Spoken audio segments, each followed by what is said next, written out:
Hej, välkomna! Life, universe, everything. 1895, H.G. Wells wrote A Time Machine and sent his time traveler from his own late Victorian time into the far future. Not just the future, but the far future. The time traveler sits on his time machine, easily mistaken for a fitness bike actually, and meditates on the fate of mankind and of cosmos. There are no humans anymore, no civilization, almost nothing is alive. The sun is dying, darkness and cold has conquered the world. The time traveler has reached a point in the far future known as the heat death of the universe. One day our sun will die, and so will we, mankind, and all we pride ourselves to have accomplished, but a passing fault in the universe.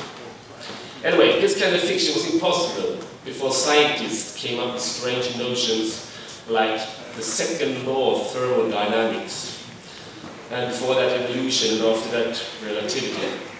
These strange ideas and theories open up new territories for the imagination. Scientists said that there are hundreds of thousands of stars, 9 million of stars, 9 billion of stars in our galaxy. Let's go there, said H.G. Wells and his fellow science fiction authors, and seek adventure and write novels about it. And so they did, and that's why we're here today. Let's talk about the really big questions here. Not the small, everyday questions that bugs us in the evening, in the morning, but the truly big ones. But the sky is not the limit, but the universe and beyond. Okay, we have a master of art with us here today, all the way from Radford, anyway, UK. An author seems to be incapable of writing books with fewer than 800 pages each. So you know, Peter, your book is too heavy to carry around and read at the bus. They're too heavy to hold up in night in the bed. And in any case, your book has at least 20 or more main characters, 10 diverging plot lines, and so many cutting-edge concepts, ideas, and notions. So even if I was actually able to stuff your book in my pocket, I would be lost anyway. Just kidding. That's why we love your books, and that's why we're here today. We have Glenn Petersen. Used to be a psychologist, but got bored with people and turned to books instead. He established science fiction book cabinet in Gothenburg, and I'm quite sure many of you here today have met him in the shop and asked him questions about books. He knows everything about books, no matter how esoteric your question are. Johan, Ehrenberg, publisher, etc., several other newspapers. Also an author who written books about economy, politics, power, as well as changing one's sex. You have written epic fantasy, and I'm sure books about a lot of other topics and genres as well, right? You're also a dedicated science fiction, brilliant. And then we have Anna here, Anna Davour. She's famous in Sweden for her blog and a fanzine called Livet, where she writes serious stuff about steampunk, how to raise children and survive intellectually. And in your spare time, Anna, I know you're searching for the dark matter of the universe, aren't you? You have a fancy title. Yeah, can you hear me? Yeah, I'm supposed to be a doctor. A PhD of astroparticle physics. It's not as fancy as it sounds. I think, yeah, mostly I'm a long-time science fiction fan and lover of ideas. Anyway, time for me to be quiet. Let me introduce the first really truly big question. It's about family marriage, right? Sometimes I get a feeling that the science fiction authors can imagine the most amazing cutting-edge technologies or mind-boggling quantum theories, etc., etc. But when it comes to how we will organize relations, social relations, it seems sometimes we'll be back to default. That is, he and she, let's get married, let's raise kids. I will ask Peter if you could please read just a short paragraph from the book. The elderly downloaded while the younger ones who weren't ready for migration to a post-physical state emigrated out of the central worlds until they choose to conclude their biological life. The result was a small residual population with an exceptionally low birth rate.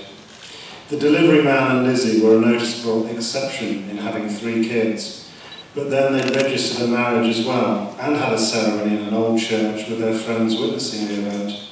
A Christian priest had been brought in from an external world that still had working religion. It was what Lizzie had wanted. She adored the old traditions and rituals. Not enough to actually get pregnant, of course. The girls had all been gestated in the vat. Right, thank you. I think you're a notable exception for what I'm going to ask. I'm going to ask Glenn, not you, Peter. Glenn, do you think science fiction authors dare to challenge today's social norms? Some do, some don't. My first reflection is back to this series by Peter. There's a character in the books called Arminta, and she's single and she meets a nice guy, and it turns out that he's a multiple. That is, he has cloned himself into some 40 bodies. So, and she gets kind of fond of them all. And then she has to consider, will I keep being single or do I have to clone myself as well? So, no, not all authors stay with the old patterns. But I think it's, sometimes you don't even notice these thoughts in current science fiction because most protagonists are single and away on an adventure and doesn't have time for things like family. And other times I think the authors are just a bit lazy. They don't have time to consider these details. Care to comment on that, please? Yes, first off I'd like to protest. I was told to read this because I didn't choose it myself. The couple in there were, as it was said, an exception to the rule.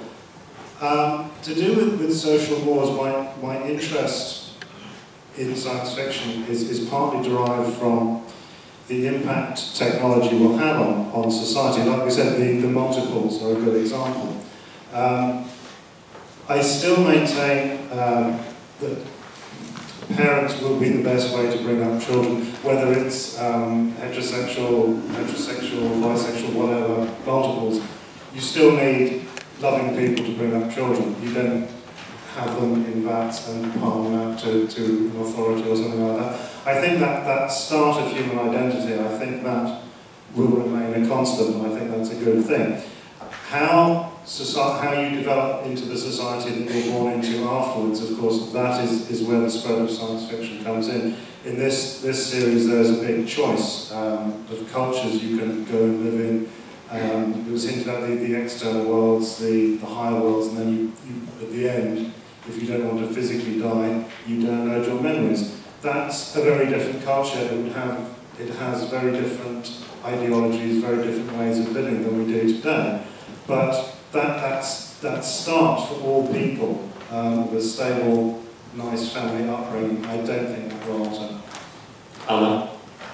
I think this question falls apart in two, right? Because when we're talking about sexuality, it might be often separated from the matter of family and children, right? And we see that all around us already now. But just to comment on the thing about children, I think that I have seen that authors think about this a lot more in a more mature way nowadays, because looking at older science fiction, I feel that it's more common to have children coming out of the vats and going through government school, which raise them quickly so they are grown up and can go out as grown-up members of society quicker or more efficiently, something like that, right? And one of my examples is Forever War by Johan, where he actually states just in a half a sentence or something that people actually go through these, I don't know, children's homes or something. That's where they grow up. But later, when he wrote the follow-up story, I forgot the name of the title of that one, the one where you follow the woman instead of the man, there he has changed this, and he actually states explicitly that children are raised by couples or pairs of people who are selected because of their talents for dealing with kids, and so they have like family-like upbringings instead of these, I don't know, greenhouses and children. And I think that I see that authors think about the biological and psychological needs of children, which maybe we didn't have when most of science fiction authors were young males.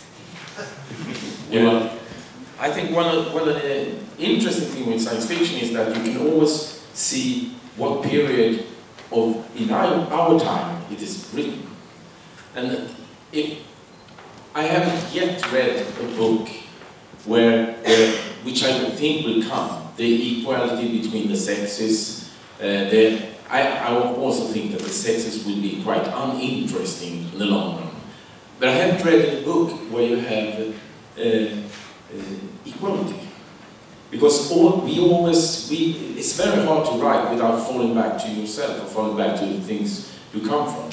And that's the interesting with science fiction is, even though we have the possibility to think about ultra drives and whatever, and the void and everything, we are very hard to think that I could live a totally different life myself. And that's a reflection you can see in many science fiction books. We are very, very good at explaining very good things. But the relation, and it's truly equal relation between individuals is very hard to find. Because there's always a male, there's always a woman, and there's always this kind of raising children and so on in there. I don't know what would be best, but it is a very good fantasy to think about a society which doesn't have this kind of way of solving the operation of children. Right, I have 2 quick comments on this. First question is, have you read Kim Stanley Robinson? The Mars books, for example. I think here we see various solutions for the family situation, and we see more or less equality between, well, gender equality, at least in the more utopian parts of the trilogy. Second thing, okay. Yeah, no, I haven't read that, but I have read some, and one thing it's more a reflection. I think some of the best writers, when they get to equality, they get to another level, spiritual level, where individuals disappear. And that's because you don't do that. Even when they don't have any bodies, they are still men and women. But the kind of equality that I do try to bring equality to citizens in the void. They're probably still distinguishable as male and female, but there is no limit to what either of them can achieve. There are never stereotypes in the that role because that means a female role, that role needs to be a male role. I would hope that I would never do that in a society. I'm trying to be an optimist with my books and showing that I'm not trying to predict the future, but these are options, these are possibilities. And one of my hopes for the future is that we